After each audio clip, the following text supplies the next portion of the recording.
The little girl's voice trembled, one sentence shattering the hum of the diner. "They're beating my mama. Please help." The morning crowd filled the small-town diner with the usual clatter, spoons against porcelain, a jukebox humming softly in the corner, and the smell of fresh coffee cutting through the chill outside. Steam rose from the griddle as Rita, the morning waitress in her late 30s, wiped down the counter. Her tired eyes held the quiet calm of someone used to carrying other people's noise and pain without letting it show.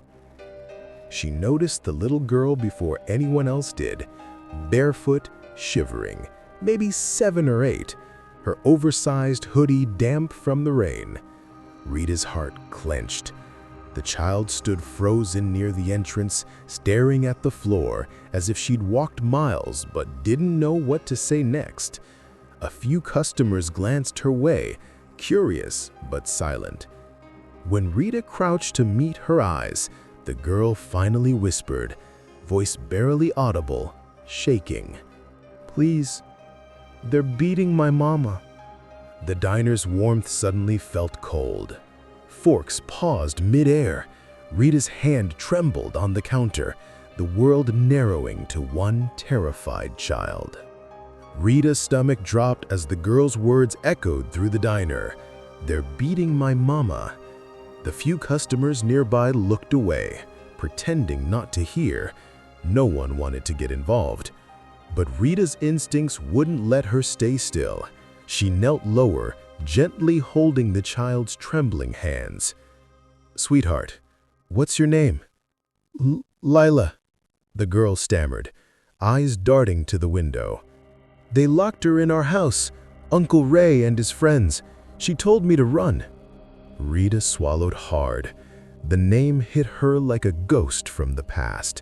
She knew a Ray years ago, back when she worked night shifts near the industrial district, a violent man with a reputation. She stood up quickly, grabbing her coat and keys. "Call Sheriff Daniels. Tell him I'm heading toward Maple Street, now." But deep down, Rita knew the sheriff wouldn't make it in time. Maple Street was only 3 blocks away, and whatever was happening, she couldn't let that child's mother face it alone. The girl tugged her sleeve. "They said they'll kill her if she screams." Rita's expression hardened.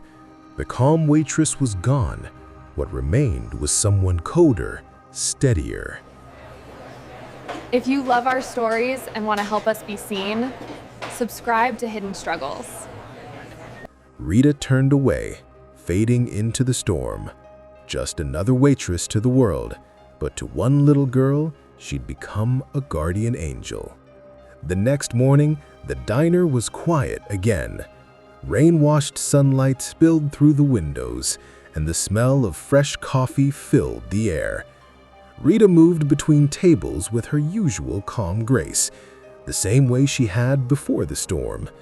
But her eyes, once heavy with solitude, now held a flicker of warmth.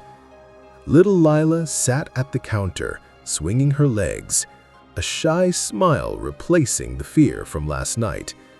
Her mother, bandaged, healing, placed a trembling hand over Rita's. "You saved us," she whispered. Rita shook her head softly. "You saved yourself. I just reminded you how strong you are." A moment later, Sheriff Daniels stepped in.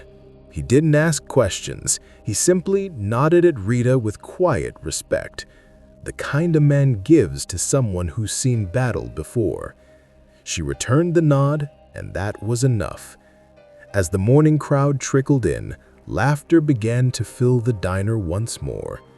Rita poured another cup of coffee, eyes lifting to the window where sunlight painted the floor gold. Outside, Lila waved from the sidewalk, her small hand a thank you the world would never understand. Rita smiled faintly, whispering to herself, "Sometimes, angels wear aprons." And just like that, the world went back to normal, except for the lives she'd ever changed.